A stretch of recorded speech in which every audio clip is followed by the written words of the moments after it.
Hello friends, हमारी आज की स्टोरी है एक स्त्री का फैसला। हम कहकर रमित बेडरूम की ओर जाने लगा।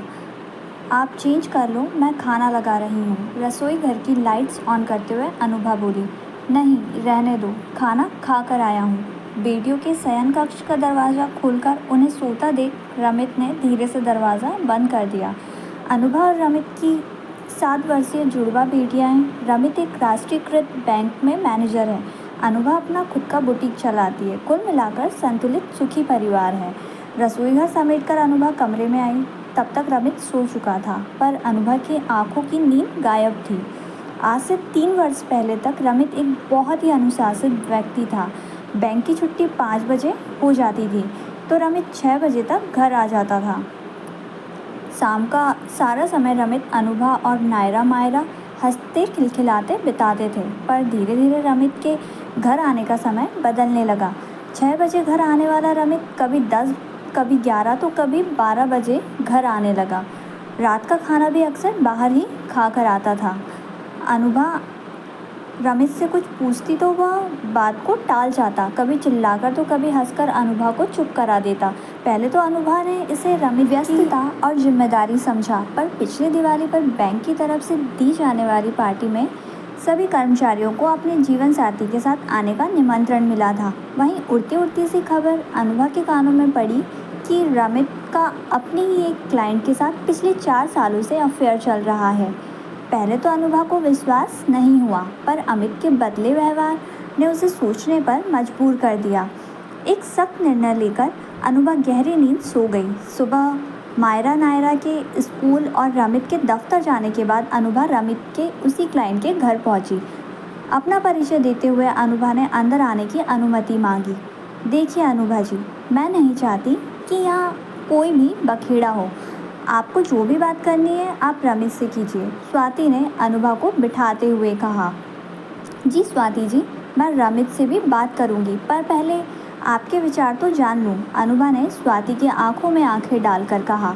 अनुभा जी, मैं और रमित आज से 5 वर्ष पहले एक आधिकारिक कार्य की वजह से एक दूसरे से मिले थे। लगातार होने वाली मुलाकातों के दौरान हम एक दूसरे के बहुत नज़दीक आ गए। मुझे नहीं पता था कि रमित विवाहित है। समय बीतने के साथ हमें यह महसूस हुआ कि हम एक दूसरे के बिना नहीं रह पाएंगे। मैंने रमित पर शादी का दबाव बनाया, तब उन्होंने अपने विवाहित होने की बात मुझे बताई। अनुभा जी, मैं प्रेम में इतनी विवश हो गई थी कि मैंने रमित को उनके विवाहित होने के बाद भी सहर्ष अपना लिया। अब हमारा 3 साल का एक बेटा है, प्रथम। जो सच था मैंने वह आपको बता दिया। मैं रमित को हर रूप में अपनाए रखूंगी, बाकी मैं आप पर छोड़ती हूँ। स्वाति की आंखों में आंसू थे। अनुभा चुपचाप घर लौट आई। मन में उथल पुथल, निर्णय उसे ही लेना था। स्वाति ने रमित को सब बता दिया था। आज रमित जल्दी ही घर लौट आया। वह सहज रहने की कोशिश कर रहा था। अनुभा शांत थी। उस चुप्पी को तोड़ने की कोशिश में रमित ने अनुभा के सामने बाहर डिनर का प्रस्ताव रखा। रमित, आज का डिनर तुम्हारी प्राथमिकता पर निर्भर करता है। जाहिर है तुम्हें पता है कि मैं सच जान चुकी हूँ। फैसला तुम्हें लेना है स्वाति, और प्रथम या मैं और नायरा मायरा। अनुभा ने स्पष्ट शब्दों में 2 टूक बात कही। अनुभा, तुम जानती हो कि मैं तुम्हें और नायरा मायरा को नहीं छोड़ सकता, और ना ही स्वाति और प्रथम के बिना रह सकता हूँ। मुझे अपनी ज़िंदगी में तुम दोनों चाहिए। रमित की जुबान लड़खड़ा रही थी। तो फिर तय रहा, तुम अपनी ज़िंदगी में मुझे भी चाहते हो और स्वाति को भी, और स्वाति भी तुम्हारे बिना नहीं रह सकती। पर रमित, मैं तुम्हारे बिना रह सकती हूँ, क्योंकि मैं नहीं चाहती कि तुम्हारी कमज़ोरी के कारण 2 घरौंदे तिनका तिनका बिखर जाए। लोग मुझे बेचारी और स्वाति को दूसरी औरत कहें, मेरी बच्चों को जीवन भर लोगों की धिक्कारत सहनी पड़े, और प्रथम को नाजायज औलाद का ताना। स्वाति की नज़रों में मैंने तुम्हें खोने की बेबसी और डर देखा है, पर मैं इतनी कमज़ोर नहीं कि जिस घरौंदे को मैंने पल पल बुना है उसे यूं ही बिखर जाने दूं। रमित, तुम इस घर में केवल आज की रात ही रह सकते हो।